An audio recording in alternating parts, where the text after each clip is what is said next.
मत दुख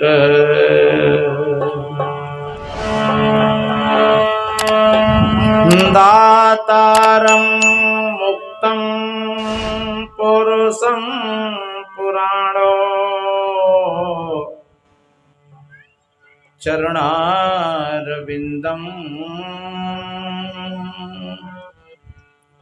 सततं नमामि।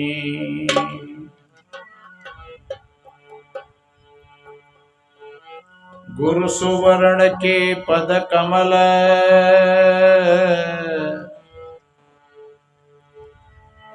बंदों बारंबार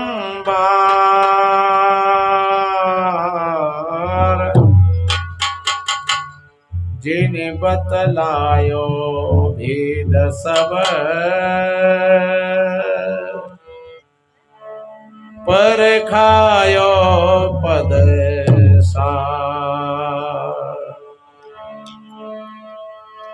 बिनु सदगुरु संसार में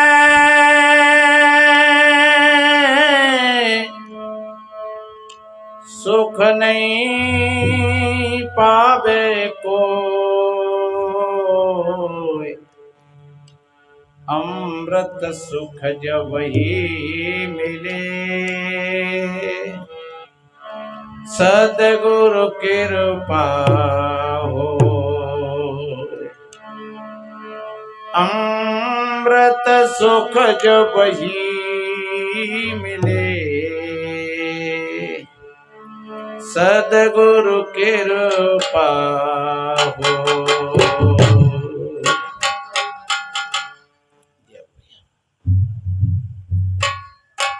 विश्व वंदनीय संत सम्राट सदगुरु कबीर देव, पूजनीय श्रद्धेय संत श्री सुशील साहब जी, जिनकी अध्यक्षता में ये कार्यक्रम चल रहा है, केलारस से पधारे हुए हैं।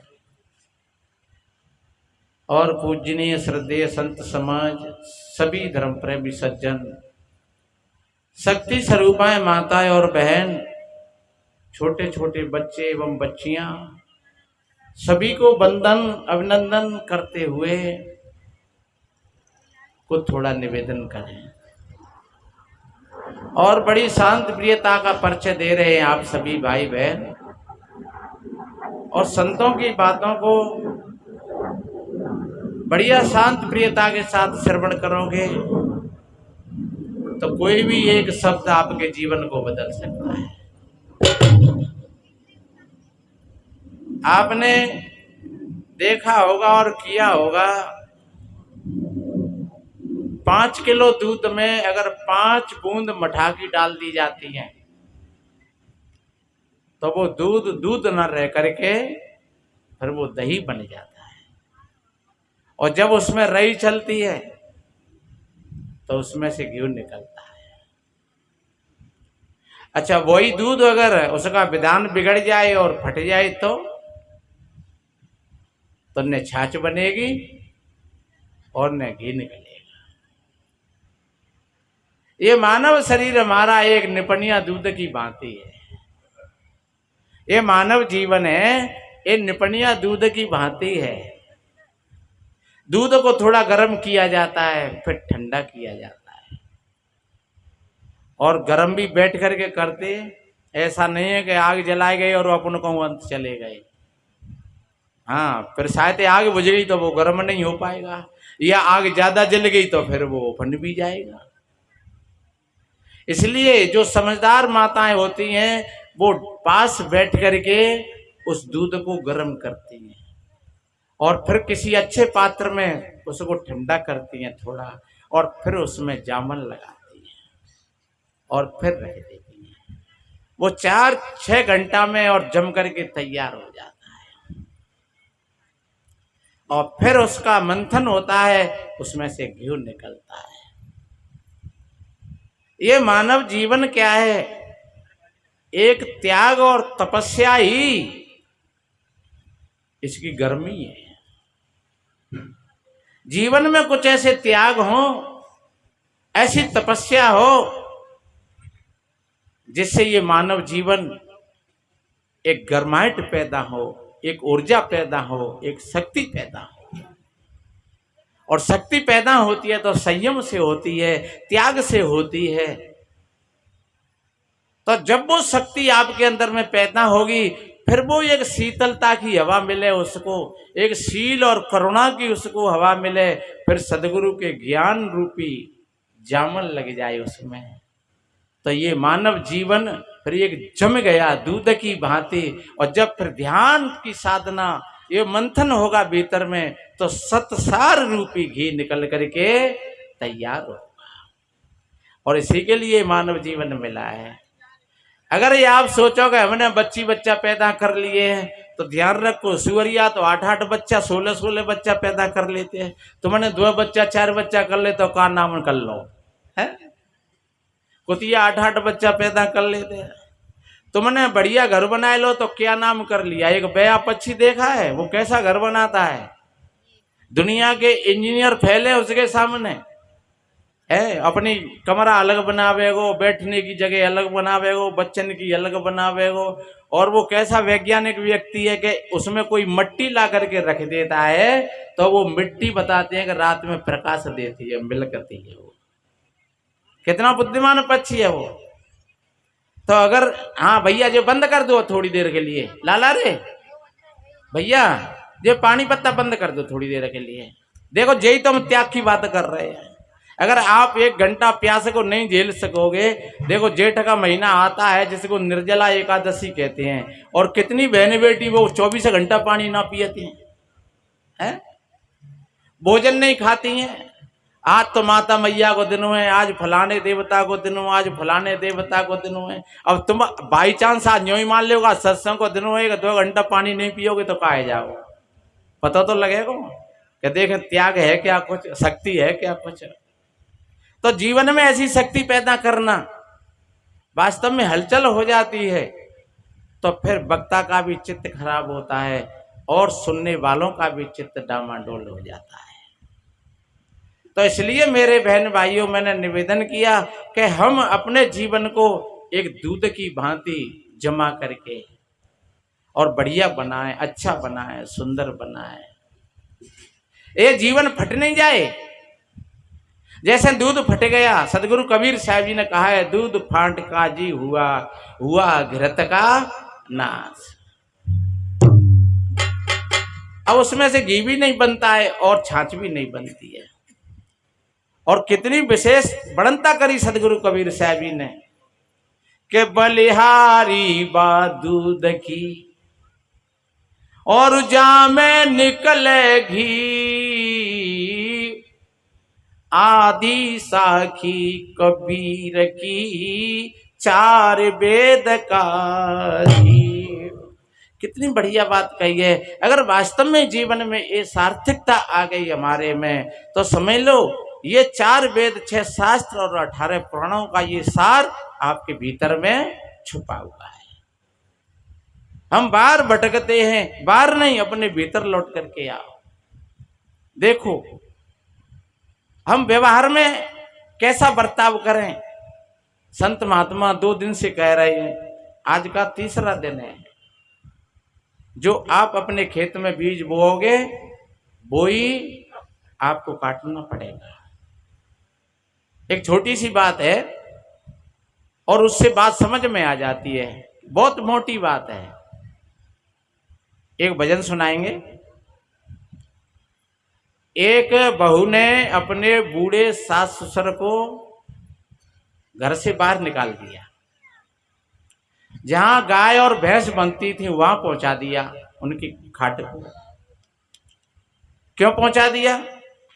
जब भोजन खाते तो दांत नहीं थे मुंह में, तो लार गिर पड़ती, भोजन कुछ गिर पड़ता, थाली खराब हो जाती। और बहू कहती, हे भगवान दुनिया मर रही है रोज पर, जिनको भगवान जाने कैसे रूठ के बैठे हो, जे क्यों ना मर रहे। ध्यान रखो, ऐसा कहा है, गई जवानी बुढ़ापा जो आया, सबको लगने लगा तू पराया, सबको लगने लगा तू पराया। बाल बच्चे कहें मर जाए बूढ़ा, नाती बेटा बहू कहे मर जाए बुढ़ा। अब कमाने के काबिल नहीं है, तेरी एक एक श्वास हीरा मोती। ये कमाने के काबिल नहीं है, हीरा नर्तन ऐसा जो पाया। कितना बढ़िया कहा है। जिन नाती बेटा और बहुओं के लिए हम क्या क्या करते थे, आज वो ही कहते हैं हे भगवान अब तो जब बुढ़िया से पीछे छूट जाए तो बढ़िया बात है। तो ध्यान रखो तुम भी बुढ़े हो गए, ऐसे मत समझ लियो कि जो बुढ़ी ही बूढ़ी वही है। अब बूढ़े डोकरी और डोकरा बेचारे बामे एक प्रजापति भैया से कह दिया सो वो सरैया और कुल्लड़ा पहुंचा देता है। वहां मिट्टी के बर्तनों में भोजन पाते हैं, अपने माथे को ठोकते हैं हे भगवान इस संतान के लिए हमने क्या क्या नहीं किया और ये क्या सामने आ रहा है। एक दिन उसी बहू का 7-8 साल का बेटा और बाबा के पास पहुंच करके गले से लटक गया और कहने लगा क्यों बाबा जी आप इन मिट्टी के बर्तनों में भोजन क्यों पाते हो। बोले बेटा अब जो हमारी प्रॉपर्टी ज्यादा जर जमीन मकान था वो तो तुमने ले लिया, अब हम कहाँ जाएं। अब तो तेरी मम्मी जैसा हमें रखेगी और वैसे ही रहेंगे, और तेरा पापा तो बाहर रहता है नौकरी पर, और बेचारा करे तो करे भी क्या, वो भी बेचारा चुप हो जाता है, उसको भी फटकार देती है तेरी मम्मी। तो हाँ मम्मी की फटकार बहुत तगड़ी होती है। वैसे वास्तव में उस फटकार का परिणाम बहुत गलत होता है, ये ध्यान रखो, भूलना नहीं चाहिए इस बात को। उस लड़का ने कहा बाबा जी इन बर्तनों को फेंकना मत, आप यहीं पर रख दो, सबको संभाल करके रख दो। बोले बेटा कल हमको ये भी भोजन नहीं मिलेगा। बोले बाबा जी मिलेगा। बोले नहीं मिलेगा बेटा, और ये काम हम पर नहीं होगा। तो चलो कोई बात नहीं हम करें देते हैं। और उस लड़का ने और 4-6-10 दिन के वहां पड़े थे वो समेट समाट करके सब इकट्ठा रख दिया। अब सवेरे ही आई श्रीमती जी, तो लड़का है तो पता होगा बाबा माँ पे आफत आई वाली है। उस बहू ने कहा क्यों बुढ़िया बुड्ढे तुमको शर्म ना रही, ये मिट्टी के झूठे बर्तन तुमने यहाँ जमा करके रख दिए, बुदबू आ रही है इनमें से। बुड्ढे ने कहा बेटा हमने नहीं रखे, तेरो ही बेटा खेल खेल करके रख गए हुए, और बेटा हम काहे को रखते, हमें तो अपनो समय काटनो है। तब तक वो लड़का आ गया और उस बहू ने कहा क्यों रे ये बर्तन तूने इकट्ठे करके रख दिए मिट्टी के। बोले हाँ मम्मी हमने रख दिए हैं। तेने क्यों रख दिए हैं कि मम्मी अब हम बड़े हो रहे हैं। हाँ तो बड़ो तो हो गई, तो फिर हमारो ब्याह होगो, हाँ का ब्याह होगो और बहू आवेगी, अरे को बहू तो आवेगी, तो कि हम तुमको इन्हीं बर्तनों में भोजन कराएंगे। क्या इन बर्तनों में हमको भोजन कराएगा। बोले हाँ, कहते हैं कुल की रीत ताल की मोरी, और बहुत नहीं तो थोड़ी थोड़ी। तुम जब अपने सास और ससुर को इस तरीका से भोजन देती हो और इस तरीका से अगर तुम लड़ती हो तो कल के लिए तुम सावधान हो जाओ। उस बहू की आंखें खुल गई। उसने सोचा कि मैं तो समझती कि मैं इनके लिए कर रही हूं, लेकिन ये तो मेरे लिए सब कुछ हो रहा है तैयार।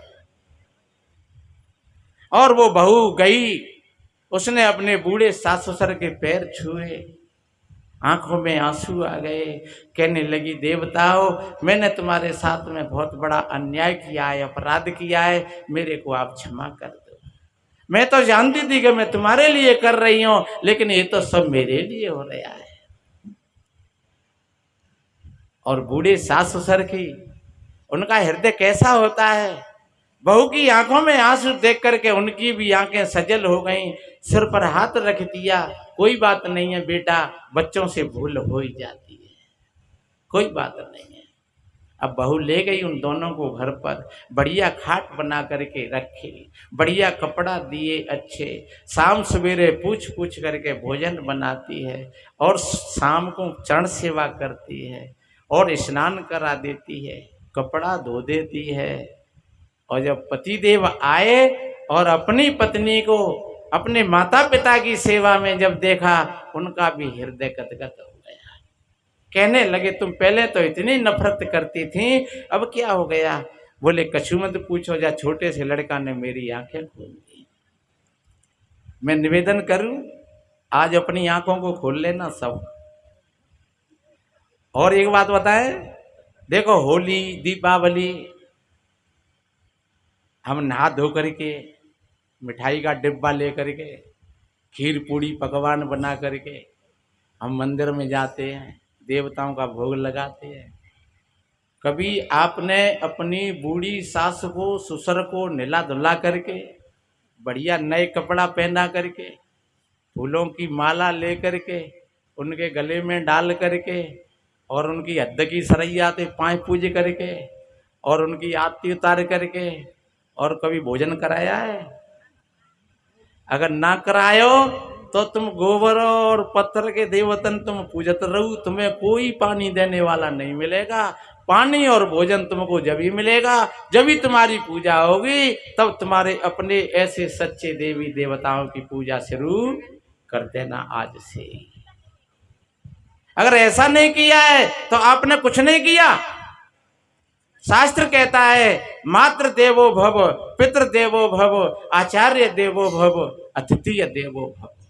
ये सबसे बड़े देवता हैं। माँ सबसे बड़ी देवी है, पिता सबसे बड़ा देवता है। अगर आपने इस तरीका से अपने माता पिता को एक साल में अगर 2-4 बार इस तरीका से पूजा नहीं करी तो ये मानव शरीर ही तुम्हारा व्यर्थ है, बेकार है। और एक बात बताएं, जो भाई बहन इस तरीका से अपने सास ससुर की सेवा पूजा करते हैं तो उनकी बच्ची भी देखती है और बच्चा भी देखता है, बच्ची भी देख रही है और बच्चा भी देख रहा है कि देखो हमारी मम्मी अपनी सासू माँ की कैसी सेवा पूजा करती है। लड़की देखेगी नहीं। और जब लड़की ऐसी संस्कारवान, फिर आपने उसकी शादी कर दी, जाकर के लड़की ने वही पाठ जाकर के उस लड़की ने वहां खेला और उसके बदले में तुमने बढ़िया लड़की दई का हुआ तो तुम्हें बढ़िया बहू मिल गई अच्छी। भाई यही तो है कि जिया बीज सो लड़े कर्म संदड़ा खेत। तुमने जो बीज डाला था वही तो उपज करके तैयार हुआ। तुमने एक बढ़िया लड़की दई किसी को तो तुमको एक बढ़िया बहू मिल गई। अब तुम्हारी उम्र हो गई 50 वर्ष की, उधर बहू की तरफ से बहुत बड़ी जय जयकार हो रही है तुम्हारी। जब कभी समधी और समधिन मिलते हैं तो वो कहते हैं महाराज बहू का मिली है, लक्ष्मी मिल गई है। आप करोड़ों रुपया दे देते तब भी कुछ नहीं था, लेकिन बहू तो बहू है। हा हमारे घर की तस्वीर बदल गई। धन्य है आप जैसे माता पिता, आप जैसे माता पिता ने और हमको ऐसी लड़की दी। लेकिन आज की माताएं तो क्या कह देती हैं लड़की से, तू चिंता मत करियो, डबल बेड बैठ जाइए और ढुकरिया दे कहियो, ला चाय बनाए के दे, नाश्ता बनाए के दे, हमारे पापा ने बहुत रुपया दे हैं, और नहीं बनावे तो फिर हम दावा करवा देंगे दहेज को, सवन ने पकड़ करके मंगवा लेंगे। और तू चिंता मत करियो, कोई बात है कि तेरो पापा है बहुत मंत्री ने ढंग बैठा तो है, हम सब देख लेंगे, तू दबियो मत मैं कहते। आहा तुमने अपनी बेटी के जीवन में विष के कांटे बो दिए। देखिए कल भी मैंने कहा था, जब सीता जी को विदा किया तो सीता जी की माँ ने कितना बढ़िया उपदेश दिया कि सासु ससुर गुरु सेवा करहु और पति रुख लखियायो से अनुसरेहु। ए बेटा अपने सास ससुर की सेवा पूजा करना। और माँ पार्वती, ये रामायण में 2 ही पात्र है ऐसे, माता पार्वती को कितनी बढ़िया बात कही कि करो सदा शंकर पद पूजा। कितनी बढ़िया बात कही, हे बेटा तुम अपने पति की सेवा पूजा करना। लेकिन आज माताएं शंकर जी पे पानी डारे हुए लगी रहते हैं, दे भैया दे भैया दे भैया। अच्छा अगर पार्वती मैया होती तो क्या करती है? डंडा लेकर नहीं रह देती कि हमन तो अपने आदमी की सेवा करी, त्याग का मरे गो, तुम अपने आदमी की सेवा करो है। और एक बात बतावें, बहू बेटी हर एक बात को सहन कर लेगी, पर जा बात सहन नहीं करेगी। अगर बाके सामने को दूसरी बहू बेटी ने बातें मजाक कर दी, पानी पत्ता डाल दवा के आदमी पे, तो लड़े मरेगी भाई। और जे कह देगी तो शर्मना न रही, भूखी रह लेगी, प्यासी रह लेगी, घर में सारी बातों को सहन कर लेगी, लेकिन इस बात को सहन नहीं कर पाएगी। तो आप महादेव जी पर पानी डालते हो तो माता पार्वती क्या सहन कर लेगी इस बात को? पर वो इतना है पियर में चली गई है। तो कहने का तात्पर्य मेरे बहन भाइयों ध्यान रखो, ये रामायण में दो पात्र हैं, सीता जी और पार्वती जी, और इनके पाठ को आप देखिए। और हम रामायण पढ़ते हैं, हमारा देश है वो हिंदू धर्म प्रधान देश है, और रामायण गीता सबके घर घर में रखे हैं। हम लोग कबीर सिद्धांत हैं, लेकिन हम रामायण और गीता को पूरी तरीका से मानते हैं, ऐसी बात नहीं है। और हमारी अपने धर्म के प्रति हमारी पूर्ण आस्था है, ऐसी बात नहीं है। हम सब इंसान हैं और भाई भाई हैं, लेकिन ये एक जो शिष्टाचार है, एक चलन है, एक व्यवहार है जी, हमें कैसा बनाना चाहिए। और एक बात बताएं, जिसके घर में जिनके बड़े बूढ़े माता पिता अगर रो रो के चिल्ला चिल्ला के मरे, उनकी संतान कभी सुख और शांति से नहीं रहेगी। एक डोकरी डोकरा ऐसे ही मर गए, चिल्ला चिल्लाए गए, रात में बहुत सपनों देखे रही, तो बा डुकैया देखी अपनी सास, बाकी बाल बिखरे वहे और डंडा हाथ में लगो है, और दरवाजे पर डंडा ठोक रही है, तेरी दाढ़ी मारूं तेरी है, अब देखेंगे तेने में बहुत परेशान करी। और पीछे से डोकरा ठारो और ससुर सपनों देख रही है, बहू ससुर कह रहे दे दाढ़ी में दे दे, अब क्या देख रही है। और बहू एकदम गिगाई भरी, बाकी आंख खुली तो देखा तो बच्चा बुखार चढ़ रहा, अपना आदमी जगायो, सुनता ना हो कि हाँ कि आज माता जी बहुत नाराज है रही हैं, पिताजी नाराज है रहे हैं, डुकरिया डंडा ठोक रही है दरवाजे में, बहुत बड़ा भयानक रूप है। पिताजी कह रहे हैं देदारी में अब क्या देख रही है, तो और नार सवेरे ही वैसे ने दूध नहीं दो, अब क्या कर जाए। तुम गए कहू शास्त्री के जहाँ, ज्योतिषी के जहाँ, कहू पंडित जी के जहाँ, तो बिन पे सिर्फ दो ही बात है, कौन सी कि तुम्हारी देवता नाराज है। अब वे देवता कैसे मने कि गंगा जी जाओ। अरे भले आदमी हो, मैयू बाप कभी नाराज नहीं होते हैं, चाहे तुम कितने भी परेशान करो, वो हमारे चित्त का भास होता है, कर्म का भोग होता है, तो सज्जनों वो भोगना पड़ेगा। फिर आप गंगा जी गए और वहां जाकर के स्नान करवाया गंगा जी में। अब गंगा जी में स्नान करवाए ले गए और घर पे एक बाल्टी कबू पानी की नहीं धरी के ले दादाजी तुम नहाई ले, अब गंगा जी में ले गए है? और वहां खूब पुण्य करो, धर्म करो, और फिर आए गए। अब रामायण को पाठ है रोवे, साधु ब्राह्मण को भोजन है रोवे, और जब घर पे थे तब वे कबू नहीं कही गए तुमने कह लो आज हम मिठाई लाए बढ़िया, पाप दादाजी मिठाई खाएंगे। अब मरे गए तही अब अज्ञारी कर रहे हो, और वो पंडित जी महाराज अब करवाए रहे हो और वे होंगे तो जो कहेंगे। अरे एक बात बताए, जब पंडित ने कहा मैं खेत ले लो, जाके हाथों को खाऊं, खेत लोवे तो तुमने लोवे, घर लोवे तो तुमने लोवे, और सारी चीजें सोनो चांदी लोवे तो तुमने लोवे, और पंडित अब भोग लगवा रहे हो, तुम मर गए हो। कैसी विडंबना है ये। तो इसलिए मेरे बहन भाइयों, जब हमारे ऐसी स्थिति होती है तो समझ लो कि हमारा जीवन पूरा दुखों के गर्त में चला जाता है। तो हम अपने कर्तव्य का पालन करें, बच्चाओं को अच्छी शिक्षा दिलाएं, अच्छे संस्कार दिलाएं, अपने भीतर के सद्गुणों को हम जागृत करें। सच्चे अर्थों में यही हमारे जीवन की धारा है। देखो आदमी बाहर से सुंदर नहीं होता है, आदमी भीतर से सुंदर होता है। एक महात्मा जी से किसी ने पूछा, महाराज जी आपका परिवार है क्या? महात्मा जी ने कहा मेरा परिवार है। तो आपका परिवार कहाँ है, कैसा है? बोले मेरा परिवार मेरे पास में है, तो महाराज हमें तो दिख ही ना रहो आपको परिवार। तो कि हम बताएंगे। सत्यम माता पिता ज्ञानम धर्मो भ्राता दया सखा शांति पत्नी क्षमा पुत्रो सड़ेते मम बांधुबा। कितना बढ़िया महात्मा जी ने अपना परिवार बताया कि सत्य ही मेरी माता है और ज्ञान ही मेरा पिता है और धर्म मेरा भाई है, दया मेरा सखा है, क्षमा मेरा पुत्र है और शांति मेरी पत्नी है।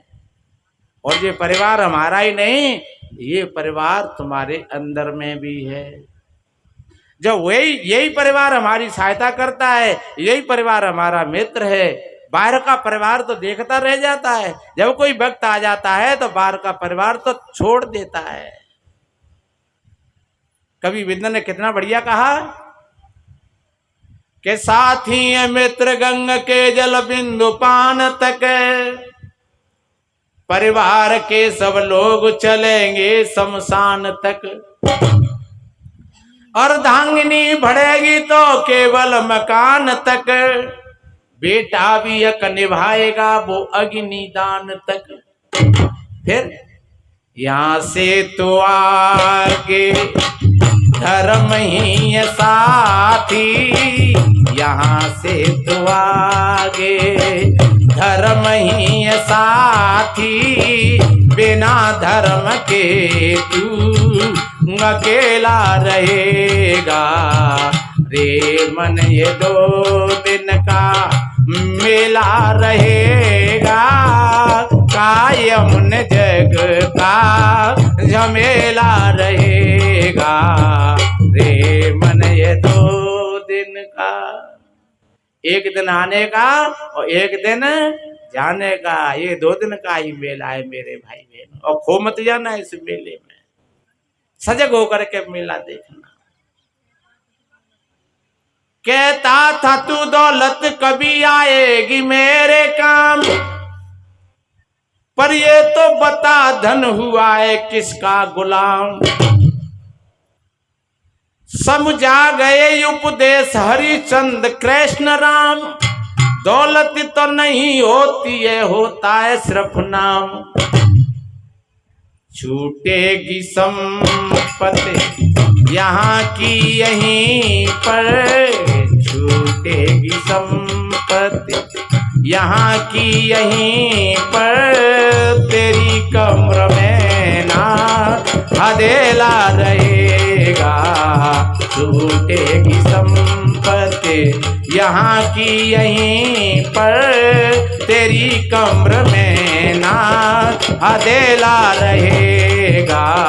रे मन ये 2 दिन का मेला रहेगा, कायम न जग का झमेला रहेगा। रे मन ये इस 2 दिन के मेला में मेरे भाई बहनों ऐसा करके चलो कि वास्तव में लोग कहते रह जाए कि धन्य ऐसे लोगों के लिए। कल हमारे साहब जी बोल रहे थे, कबीर हम पे दाम भये जगत असा हम रोए, ऐसी करनी कर चलो हम यहाँ से जगत। आप अपने भीतर के परिवार को जागृत करिए, आप अपने भीतर के सद्गुणों को जागृत करिए। आपके भीतर में बहुत बड़ा खजाना है, जो मीरा को मिला, जो कबीर जी को मिला, बुद्ध को मिला। जिन जिन महापुरुषों का नाम लिया जाए उनको अपने भीतर का खजाना मिला। और ध्यान रखो, हम अपने आप को ऊपर से सुंदर बनाना चाहते हैं, पर यह सुंदरता ही 2 दिन की है। हम ऊपर से बड़े बड़े सोने चांदियों के आभूषण पहनते हैं, गहने पहनते हैं, पर ये गहने साथ नहीं जाते हैं। चाहे कितने कर ले, कछु कर ले, शमशान में जाकर टटोल लेता सब बिल्कुल। नाक में तो कछु ना है, कान में तो कछु ना है। इसलिए ध्यान रखो, जो वो भीतर के जो हमारे सुंदरता है, जो भीतर के हमारे आभूषण हैं, उनमें से कभी कोई लेने वाला नहीं है। अपने भीतर के आभूषणों को जागृत करिए और उन्हीं से व्यक्ति सुंदर होता है, बाहर के आभूषणों से नहीं। एक छोटी सी बात है, मैं एक भजन सुनाऊंगा। बताते हैं राजा महाराज जोधपुर का राजा था जोध सिंह, तो उनके महलों में तमाम रानियां थीं। पर जब जब राजा महलों की तरफ जाता तो मानो लगता कि मैं नरक में जा रहा हूं। और जिस रानी के पास में राजा बैठता वही रानी राजा के प्राणों को खाती। ध्यान रखो, जिस रानी के पास में राजा बैठता वही रानी राजा के प्राणों को खाती। तेना हमारे लिए का करते है, वह फलानी को इतनो सोनो लाओ, वाह को इतनो चांदी लाओ, वाह को इतने बढ़िया कपड़ा लाओ, वाह के ढंग ज्यादा बैठतो, वाह के ढंग ज्यादा जाता। तो जब जब राजा महलों को जाता तो लगता कि मैं नरक में जा रहा हूं। लेकिन पास में ही जंगल के किनारे एक साध्वी रहती थी, उसका नाम था फूलोबाई। वह फूलोबाई के पास में जब राजा जाता तो ऐसे लगता कि मानो मैं कहीं स्वर्ग में आ गया। और जब कभी एक दिन तो फूलोबाई के पास बैठ गया, पैर पकड़ करके कहने लगा मेरे महलों में बहुत बड़ी सुंदर सुंदर रानी है, सबके पास में गहने आभूषण है, महल है, दास दासी है, लेकिन फिर भी मैं महलों में जाता हूं तो लगता है कि मैं कहीं चुड़ैलों के बीच में जा रहा हूं, नरक में जा रहा हूं। जिस रानी के पास में बैठ जाता हूं वही मेरे कान खोपड़े को खाती है और मोह लटके रहते हैं। एक मनाए के तैयार करो तो दूसरी को मोह लटक गो, दूसरी मनाऊं तो तीसरी को मोह लटक गो। कभी कभी तो पूरे रात और दिन मनाए में ही निकल जाते हैं। और जब मैं आपके चेहरा को देखता हूं, आपकी चेहरा की मुस्कुराहट, आपका सौंदर्य मेरे को आकर्षित करता है। जबकि आपके पास में बढ़िया कपड़ा नहीं है पहनने के लिए, आपके पास में कोई बढ़िया मेल त्योहारे नहीं है, ये पत्ताओं की झोंपड़ी। आपके पास में कोई गहने और आभूषण नहीं है, ये काठ का मणिया। आपके पास में कोई बढ़िया भोजन नहीं है खाने के लिए, सूखी रोटी। आपके पास में कोई बढ़िया अच्छे खाट और बिछैया नहीं है बिछाने के लिए, एक दरी फटी सी और जमीन पर सोना। लेकिन फिर भी आपकी सौंदर्यताई, आपकी सुंदरताई, आपकी मुस्कुराहट, आपकी शांति वो मेरे को बार बार आकर्षित करती है। तो फूलोबाई ने कहा राजन, मेरी सुख और शांति कोई सोने और चांदी की नहीं है, अच्छे अच्छे वस्त्र और आभूषणों की नहीं है, महल और तिवारे की नहीं है। मेरी जो शांति है, मेरे अंदर का जो सुख है, मेरे चेहरा पर जो मुस्कुराहट है वो मेरे सदगुरु का दिया हुआ प्रसाद है और इसको मेरे से कभी कोई छीन नहीं पाएगा। बाहर की चीज होगी तो कोई छीन लेगा, लेकिन ये मेरे भीतर की बात है, इसको मेरे से कोई छीनने वाला नहीं है। राजा ने कहा क्या हमारे महलों में भी ऐसा कुछ हो सकता है? बोले हाँ, सदगुरु की कृपा होगी तो हो जाएगा। और बताते हैं जब फूलोबाई को ले गया राजा महलों में तो कछु रानी तो मजाक कर रही, क्या वो राजा बनेगो साधु, अब बात साधु भी ले आओ है। कछु तो मजाक कर रही, लेकिन कुछ ठीक भी थी। उन्होंने साध्वी जी का सम्मान किया और साध्वी जी ने सबको बुलाया और फिर एक शब्द कहा, बहुत बड़ा सुंदर है कि सोना चांदी तन की शोभा, ये तन कांचो भांडो। और फूली कहे एक राम बजे बिन, तुम काय पे लड़ती राणो। ए राणो, तुम काय पे लड़ती, ये राणो शब्द है, राण शब्द है, ये राजस्थान का शब्द है। तुम काय पे लड़ती राणो। जब ये शरीर ही कोई स्थायी नहीं है तो फिर ये सोने चांदी का स्थायी है। शरीर का रंग बचपन में कुछ और था, जवानी में कुछ और था, जब वृद्ध अवस्था आ जाती है तो कुछ और हो जाता है, और जब शमशान में पहुंच जाते हैं तब हाय को कितनों प्यारे थे प्यारो आ जाए, वो जो कहेगो हे भैया। और एक बात बताए, चाहे कितनी सुंदर कोई बहन होए और वो मच जाए और फिर वह 5 किलो सोनो पहराई दे, कैसा लगेगा वो सोनो? वो सोनू बेकार लगेगा। कोई भैया होए बढ़िया सुंदर होए, भाई 50,000 को सूट पैंट पहनाई दो, मरे हुए है, कैसा लगेगा वो सूट पैंट? इसलिए मेरे बहन भाइयों, वो सुंदरता ही तुम्हारे भीतर में है, और वो सुंदरता ही अगर बाहर आ जाए तो फिर आप मीरा बन जाओगी, फिर आप सीता सावित्री बन जाओगी, आप सावित्री बन जाओगी। जो जिन महापुरुषों के पास में कुछ शक्तियां थीं वो सब तुम्हारे पास में है।